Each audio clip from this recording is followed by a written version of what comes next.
82.5 percent جو رائے دہندگان یا ایلیجیبل ووٹرز یا ووٹ دینے کے حقدار تھے جرمنی کے، جیسے کہ ابھی بتایا ہے 60 ملین کے قریب جو ووٹرز تھے، ان میں سے 82.5% نے ووٹ ڈالے ہیں۔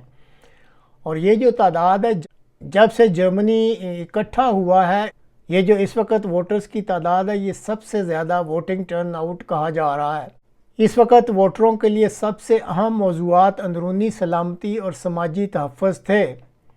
تاہم ایک حیران کن رجحان یہ بھی سامنے آیا ہے کہ نوجوان ووٹرز کی ایک بڑی تعداد نے اس دفعہ اپنے جو ووٹ ہیں وہ AFD اور لیفٹ پارٹی کو دیے ہیں۔ یہ جو ابھی موجودہ انتخابات یعنی 23 فروری کو ہوئے، اس بات کا بھی واضح اشارہ دے رہے ہیں کہ جرمنی میں سیاست کا منظرنامہ جو ہے وہ بڑی تیزی سے بدل رہا ہے۔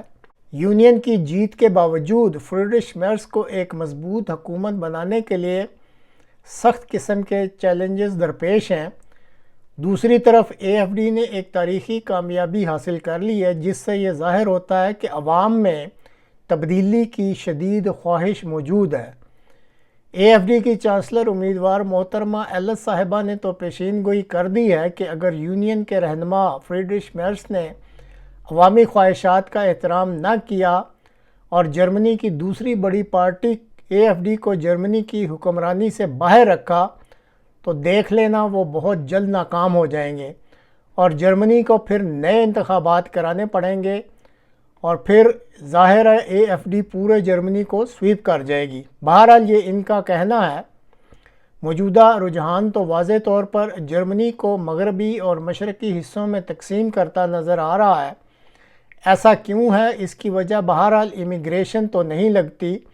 غالباً 35 سال گزر جانے کے باوجود جرمنی کے دونوں حصوں میں معاشی اور سماجی لحاظ سے ابھی بھی بہت بڑا فرق ہے، اور شاید یہی وجہ ہے کہ مغربی اور مشرقی جرمنی کے سیاسی افکار اور خیالات میں بھی کافی بعد ہے، یعنی کافی ان میں آپس میں تفاوت یا فرق ہے۔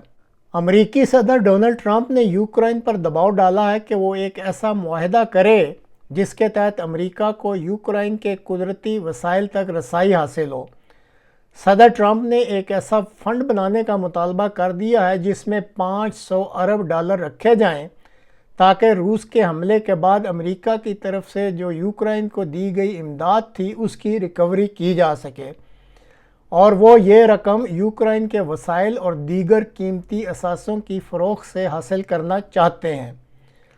یوکرائن نے امریکی امداد کے اصل اعداد و شمار کو کم کر کے پیش کیا ہے اور کہا ہے کہ انہیں مزید وقت درکار ہے تاکہ وہ اس معاملے پر تفصیلی بات چیت کر سکیں۔ یوکرائنی صدر زیلنسکی صاحب نے تو کہا ہے کہ وہ ٹرمپ سے ہمدردی اور سمجھ بوجھ کی توقع رکھتے ہیں۔ انہوں نے کہا کہ یوکرائن امریکی حمایت پر انحصار کرتا رہا ہے اور آئندہ بھی کرے گا، مگر ایسا کوئی معاہدہ نہیں کرنا چاہے گا جو یوکرائن ملک کے لیے نقصان دہ ہو۔ یوکرائن کے صدر زیلنسکی صاحب نے مزید کہا ہے کہ اگر ان کے استعفے سے یوکرائن میں امن قائم ہو سکتا ہے، یا اگر اس کے بدلے یوکرائن کو ناٹو میں شامل کیا جا سکتا ہے یا موقع اس کو مل سکتا ہے ناٹو میں شامل ہونے کا، تو وہ اپنے عہدے سے بھی دستبردار ہونے کے لیے تیار ہیں۔ یہ بیان انہوں نے روس یوکرائن جنگ کی جو 3ری سالگرہ تھی اس سے ایک روز قبل دیا تھا۔ تو ناظرین، یہ تھا آج کا ویلاگ۔